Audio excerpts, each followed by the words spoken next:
Quote, "The altar is a place where heaven is opened up. It does not close off the church, but opens it up and leads it to the eternal liturgy," close quote. Now, we've considered that many times before, that the altar is the very threshold of heaven. So, the altar is the place where heaven is opened up. It does not close off the church, but opens it up and leads it into the eternal liturgy. The altarpiece is like a window through which the world of God comes out to us. The curtain of time is raised, and we are allowed a glimpse into the inner life of the world of God. This art is intended to insert us into the liturgy of heaven. The image of Christ and the images of the saints are not photographs. Their whole point is to lead us beyond what can be apprehended at the merely material level, to awaken new senses in us, and to teach us a new kind of seeing, which perceives the invisible in the visible. The sacredness of an image consists precisely in the fact that it comes from an interior vision, and thus leads us to such an interior vision. It must be a fruit of contemplation, of an encounter in faith with the new reality of the risen Christ. And so it leads us in turn into an interior gazing, an encounter in prayer with the Lord. The image is at service of the liturgy. Close quote, Joseph Cardinal Ratzinger. Okay.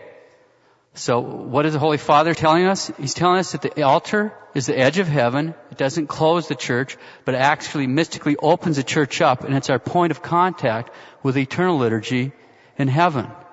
The eternal liturgy in heaven was exactly what St. Paul is referring to in today's epistle when he talks about Christ entering once for all into the heavenly sanctuary.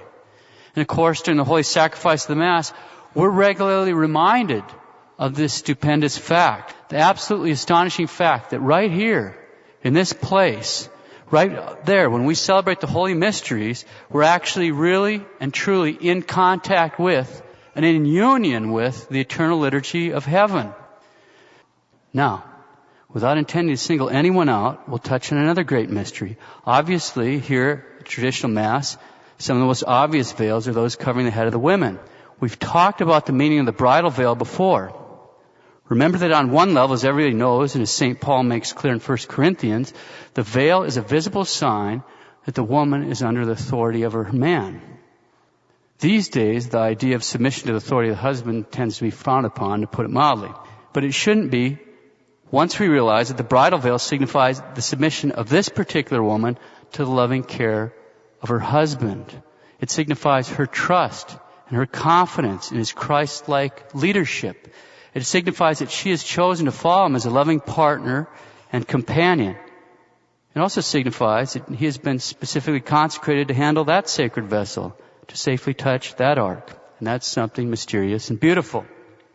But that doesn't explain why little girls would wear a veil, does it? It doesn't explain why professed virgins, nuns, religious sisters would wear veils, does it? Obviously, the mystical symbolism of a veil goes far, far beyond the relationship of one particular woman to one particular man. What does it mean? What sort of a mystery is being presented to us when we see a woman veiled before the altar? It's a very great mystery. Like Our Lady, every Catholic woman, as a woman, is a living icon of the church. Every Catholic woman as a woman is a living icon of the church. So when she veils herself here in the presence of our Lord, it's a visible reminder for all of us of this spousal relationship, the bridal relationship between the church and Christ. That relationship between the church and Christ is a very great mystery indeed. So whenever we see a veiled woman here before the altar, be she 6 or be she 60, it's a visible reminder for all of us of this spousal, this bridal relationship between Christ and His church.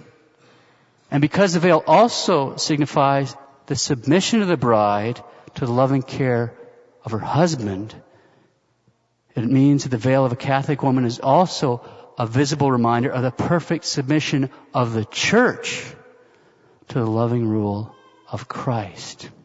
The veil is a visual sermon. It's a visual statement. It's a public proclamation before the Lord that He is the Lord and that we love Him and we're ready to obey Him. It's a totally countercultural statement, proclaiming obedience in the midst of a culture that's totally permeated with this attitude of I will not serve. That, in any age, but especially in ours, is a very great mystery indeed.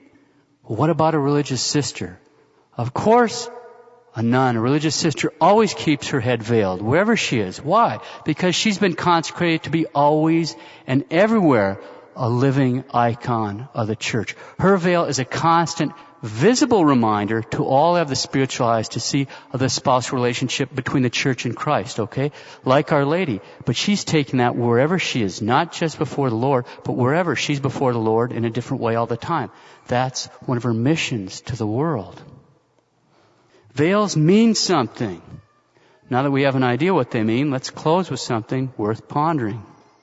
As everyone knows, what we do here before the altar means something. It really means something. So let's do a thought experiment. Let's imagine a time would happen with massive numbers of Catholic women throughout the entire world would come into church and present themselves before the altar without a veil. Individually, subjectively, that might not signify anything in particular. It doesn't necessarily for any individual. We're not saying that. But collectively, that would definitely mean something for anyone who had the spiritual eyes to see. It would definitely mean something. Okay, so what would it mean? Keeping in mind, we're not talking about any particular woman at all. We're pondering a situation involving massive, massive numbers of women. What would it mean, spiritually speaking, if there ever should come such a time which massive numbers of Catholic women would present themselves before the altar unveiled? Or worse yet, if we ever had a time when massive numbers of religious women would present themselves anywhere without their veils. Given the fact that here before the altar, the Catholic woman is a living icon of the church, and the veil on a Catholic woman, be she 6 or be she 60, is a public and visible reminder of the perfect submission of the church to the loving rule of Christ. If this time should ever come, it will be a visible sign to all who have the spiritual eyes to see that the church, in her human element, was not living in submission to the loving rule of Christ. It would be a visible sign that the church, in her human element, was in fact in a great rebellion against her spouse. And the Greek word for rebellion is apostasy. And a situation like that would be a sign of another thing, too, for all who have the spiritual eyes to see. Just what would that be? Well, it would be a sign of the unveiling. A visual prefigurement of the unveiling, obviously. The sign of the unveiling, what's that supposed to mean? Well, the woman is the icon of the church, the bride of Christ.